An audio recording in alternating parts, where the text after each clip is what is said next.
Hello, everybody, and welcome to the Showcast, a series of candid conversations from the world of film, brought to you by the Film Verdict and hosted by yours truly, Matt Micucci. Today, we're diving into the incredible story behind The Glassworker, Pakistan's first ever hand-drawn animated feature film. Fresh off its premiere at the 2024 Annecy International Animation Film Festival, we'll be speaking with the film's director and the man with the vision, Usman Riaz. Described as an anti-war film, The Glassworker beautifully chronicles the epic romance between a young glassworker in training and a young musician searching for her own voice, all set against the backdrop of their country's years of war and strife. Usman Riaz will share insights into the film's multi-year production, the origins and inspiration behind its story, and the artistic influences that shaped its unique style. We'll also explore the pivotal role of music in the movie's emotional impact. This is a critical aspect that Riaz, a musician himself, helped craft. As we celebrate this historic milestone in Pakistan's film history, we'll reflect on the significance of The Glassworker within the country's film industry and consider its potential to spark growth in the realm of animation. Stay tuned for an inspiring conversation about creativity, resilience, and the power of storytelling. Fire up on Audio Teeny and listen to the audio waves as they fly through the air. This is the Showcast. Hello, Usman. Welcome to the Showcast. Thank you so much for having me. I'm very grateful. Yeah. Well, thank you for being here. You know, this is exciting because we're going to be talking about your film, The Glassworker. But, you know, this is what I like to do at the start of my conversations with artists I speak with or guests that come on the Showcast is I just like to break the ice by asking a very simple question. And in your case, I'm really curious to find out, Usman, when is it that you became interested in animation? Was it from childhood?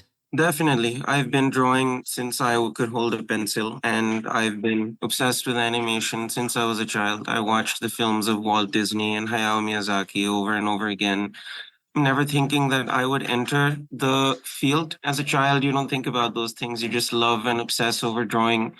And then animation became a hobby. I would draw on papers, and just when you're a kid, you don't understand the technical aspects. So I would just watch documentaries and flip through drawings the way I saw my heroes doing. And then slowly you gain a more technical understanding and you keep moving forward. But I never thought that I would ever get the chance to pursue it in Pakistan. So I kept waiting for someone to start an animation studio while I was pursuing music as well, because I'm a composer and classically trained pianist. Again, just not thinking it would ever happen. But if someone opened an animation studio, a traditional animation studio, I would join in a heartbeat. No one did. So at the age of 23, I decided let's just start our own. Yeah, Usman, congratulations, because you touched on so many things that that I would like to explore further. But since you brought it up, I mean, we should mention this because, you know, this is quite a pioneering work, you know, aside from the fact that it's a spectacular film. I read that it's also the first full-length hand-drawn animation feature film.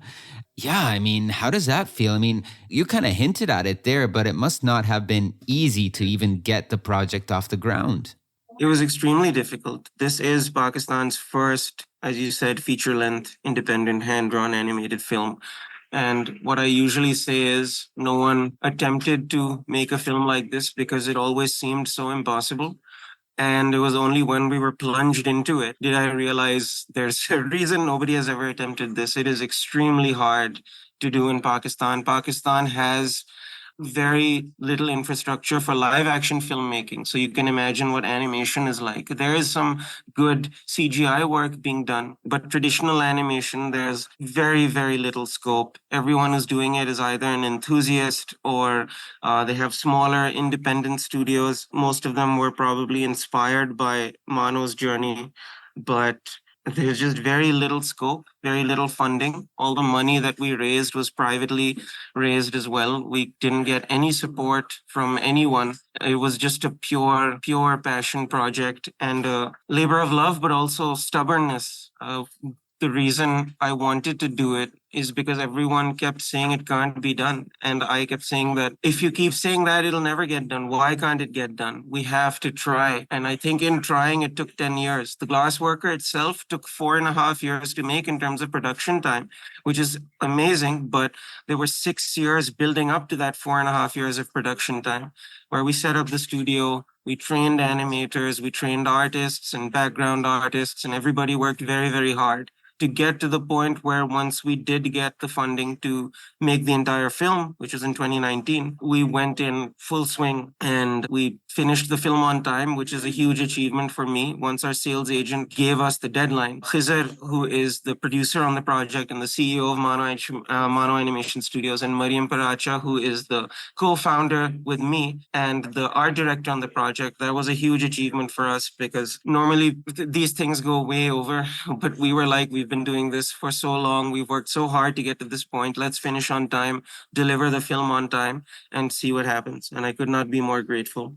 Wow, well, you telling the story of how it came to life really makes you appreciate even more the fact that it really looks spectacular. I mean, the film itself is just incredible to watch, and you mentioned the word stubbornness. So yes, you need a little bit of that. And yeah, I appreciated you mentioning that.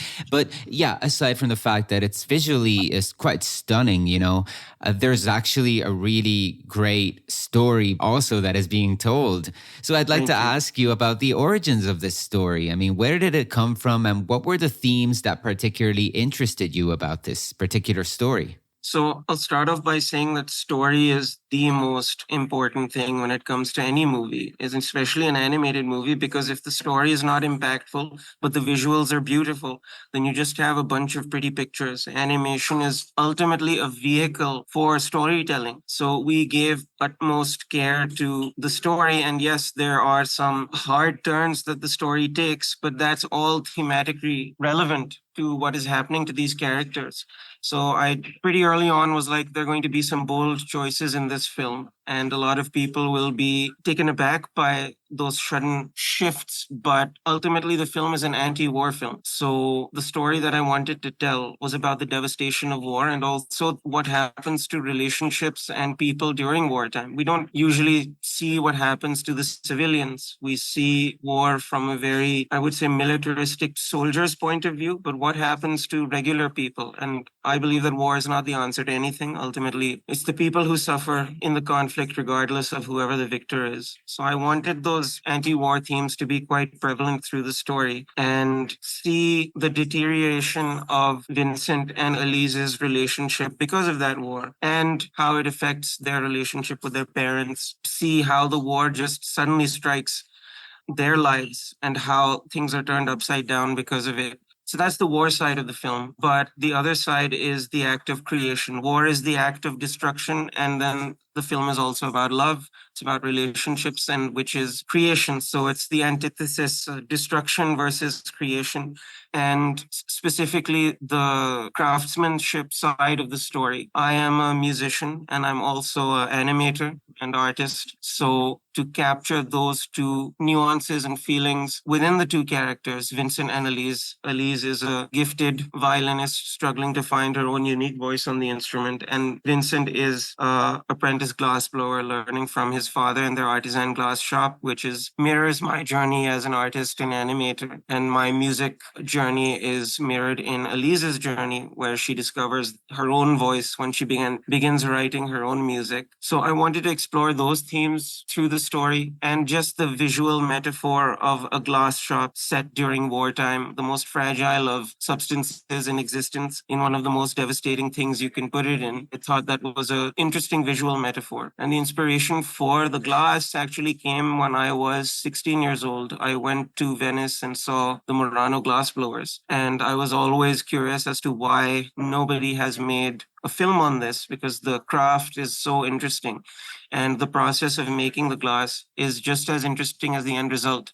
very much like traditional animation. So I kept it at the back of my mind. Again, not thinking I would make a movie about it. And as the years went by, I saw a movie called Perfume, which is about, based on the book, but about how perfume is made. And when I saw that, I was like, well, if we have this, why hasn't somebody made a movie on glass blowing yet? And then ultimately, when it came time to make our own movie, I said, okay, if nobody's going to make a film about glass blowing, I'll make it. And that's really how the trajectory of this whole film came into being. Yeah, all these elements coming together. And Glass, of course, going back to what you said about this film making a statement about an anti war statement. Glass is beautiful, but glass is also fragile, right? Yes, yes.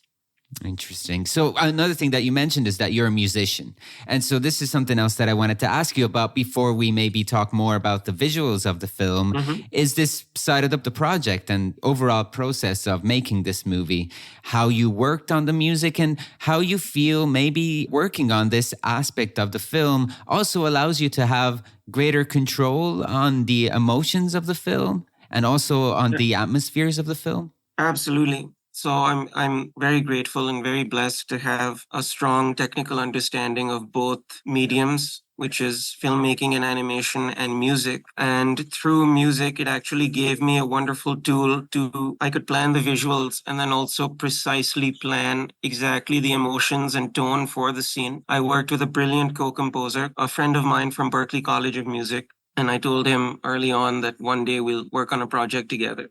And I'm very grateful that it's the Glassworker. But in terms of how I went about planning, I wrote a lot of motifs for the film while I was drawing the early image boards, because that allowed me to discover the tone that I wanted for the movie. And it was a pretty easy decision to rely on the piano for the main instrumentation for the score, just because that was the instrument I was working with while I was drawing. So discovering the tone, discovering the motifs for the characters. I wrote all of those, and then Carmine, I would hand them over to Carmine, and he would develop them with me. And also, actually, he took a lot of pieces I wrote that I wasn't thinking about using in another context. So he took one piece that I wrote for Elise, which was set in the minor key, and he transposed that to the major key and actually came up with the March for the Army with that theme, which was a brilliant decision. And it was amazing to have that back and forth working with a very talented composer and discovering the musicality of the film. So it was a very, very enjoyable experience. And Carmine is the one who scored the film to picture, as in he scored to picture. So he sat with the movie and then planned out exactly where the music will fall and the transitions and wrote it according to that. But in terms of the motifs and the tonality of the film, I came up with that and we both worked together to finalize the score. And I could not be more happy with the music, given the restrictions that we had. Very, very grateful. Yeah, that's another element that probably posed a challenge, right? The restrictions and everything else. Of course. Again, yeah, just quite remarkable. And just talking more about the visual component of the film, the animation style, but more specifically, I wanted to talk about how, although this story is apparently set in a past period of time, an older time, there are some elements within the visuals that feel more modern. Is this something that you were consciously going for? This blending of, the past, the present, and even a little bit of the future? Definitely.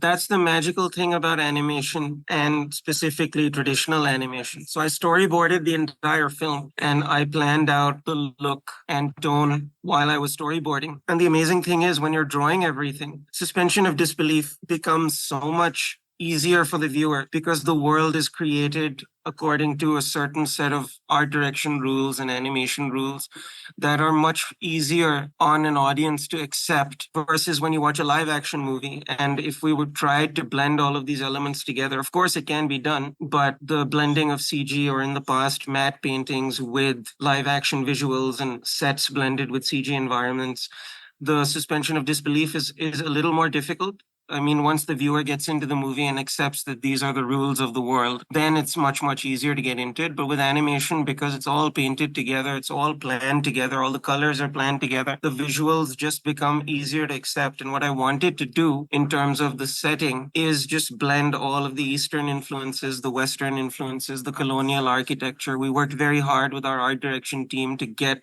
a certain look for the movie to try and make it a little more visually distinct than other films. And I'm very happy we were able to pull that off. But it was a conscious decision to blend all of these elements together because it made for a richer and more interesting world that you couldn't really place in the timeline. Even though we had an internal timeline for the film, it was based in the early 20th century, but there's a lot of steampunk and different technology that's been incorporated into it to just make it a little more distinct, but not being overbearing. It's just these are the rules of the world that we created. We were heavily influenced by a lot of architecture in Karachi and Pakistan. And Pakistan also has a lot of Islamic architecture, but because of the British rule, there's a lot of colonial architecture as well. So Karachi already had those things that we visually incorporated into the movie, which is a blend of Western architecture and Eastern architecture. And the technology aspect was just something I thought would be fun to incorporate into the world. But I just wanted to once again emphasize that, this is such a pioneering work in terms of animation for Pakistan, but also for yourself, So I just wanted to ask you once again, what does it feel like to be able to show this film at such a major festival for the animation art form like Annecy? And also, what do you feel this film, this film will have an impact going forward for you, but also for Pakistan's burgeoning animation scene in general? What is your hopes for the future? So first of all, it's a huge honor to be here at Annecy. We're in official competition in Contrechamp, and so many amazing films have come before us and are already part of this festival. So to be amongst them with my directorial debut and Pakistan's first hand-drawn animated film is absolutely surreal. When you make these things, you don't envision the impact they will have. You make things because you feel it in your heart. And for me in particular, I felt like I need to get this done. I need to make this because I don't know what I'm going to do if I don't. So the passion for the medium, the passion for the craft, and the love for filmmaking is what propelled me to keep going. But I never imagined that we would be here at Annecy showcasing the film. And this festival has meant so much to us. We were part of the work in progress in 2022. And just to see the amount of support from the animation community and industry really meant a lot to us. So to now come here with the finished film, and I kept saying to everybody this week, this is the most educated audience that will ever see this movie because everybody sitting there knows exactly how much work goes into making just 1 second of animation. So for them to see our film, which is a 100-minute length animated feature film, and appreciate the craftsmanship that went into it was very, very special. And for them to enjoy the story and then have actual discourse on the story, arguments and disagreements as I was walking out meant a lot because they're treating it like a movie and not like just something that just happened to be made in Pakistan and supporting it, but it had an impact that all the movies that I've watched growing up, the way I've seen people walking out of the cinema and discussing the movie have had. It's very special to see that happen for the Glassworker, and we could not be more thrilled. And there are a few more upcoming festivals which we will announce after Annecy is done. And it's truly, truly surreal. And in terms of what I hope can happen in the Pakistani animation industry, and also just for myself, I said this when I spoke on stage. I said, will a burgeoning and prosperous animation and film industry exist in Pakistan? Time will tell. But what we have done with this film is we have truly made history. We've set a precedent that this is possible. It's not easy. It's extremely difficult, but it is possible. And hopefully that can propel others in the region to pursue their own dreams. And I hope for me, I paraphrase this old Walt Disney quote that I love, which is, he said, we don't make movies to make money. We make movies to make money to make more movies. So I just hope I can keep doing this. That would be the dream. because there's so many things I would like to explore and further technical things, but also storytelling things and techniques that I would like to explore further. I hope I get the opportunity to do that, but I'm very, very grateful, and I'm trying to stay present and enjoy this experience. Well, with that, I thank you very much, Usman, for joining us. It's been a pleasure speaking with you. Thanks a lot. Thank you very much. It's an honor. Thank you so much. Well, I hope you enjoyed this latest episode of the Showcast. I'd like to add that if you'd like to know more about the Glassworker, Usman and his team of collaborators have actually uploaded several videos on YouTube where they reveal and chronicle what went into the making of the movie. Look for the Mano Animation Studios YouTube channel. That's where you'll be able to find them. As for the Showcast, it will return with more candid conversations from the world of film, so make sure to keep an eye on filmverdictnetwork.com or just follow us, TFV Network, on your favorite streaming platform to make sure that you never miss a new episode. Till the next time, from the Film Verdict, this is Matt Micucci signing off. See you soon.